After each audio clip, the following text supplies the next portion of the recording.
Oklahoma City's budget crisis could end up costing you big. Yeah, and it could cost some people their jobs. Fox 25's Nick Wickler tells us the city council is thinking of ways to break even.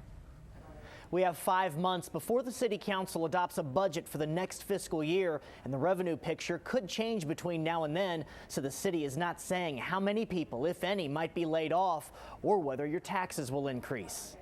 How much money can be created from an initial deposit? When OSU economist Russell Evans told city officials it'll take several years before Oklahoma City's tax revenues snap back to pre-recession levels, the reaction was somber. 2009, from a sales tax perspective, was just short of a disaster. It's not a good budget year. It's one of the worst budget years we've had in recent years. Sales tax revenues have been down 11 straight months, so each city department has been asked to cut 12% from its budget.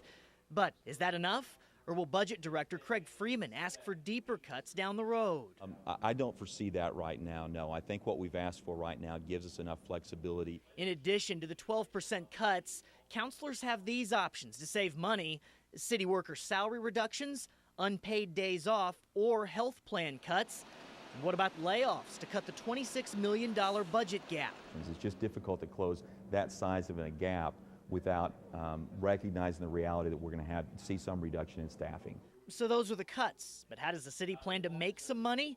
A property tax for operations, a sales tax, and a fuel tax are options to be considered, though councilors would have to jump through some hoops before enacting some of these taxes. The forecast calls for a slow, multi-year recovery. Economist Evans says things will not get worse unless problems in China cause oil and gas prices to plummet. It would delay things more than it would kick off a second catastrophe. About 100 people listened. We asked the mayor if tax dollars were used to rent the Cox Center and pay for the catered breakfast. That's a good question. I don't know. Because of mid-year adjustments, the city will likely carry a balance into the next fiscal year, which the city says will help keep costs low when it borrows money. Back to you. Revenues are expected to be down 8.4%, so you might be wondering why the need for 12% across-the-board cuts. The city says the cuts will not be distributed evenly, and the proposal will allow needed flexibility.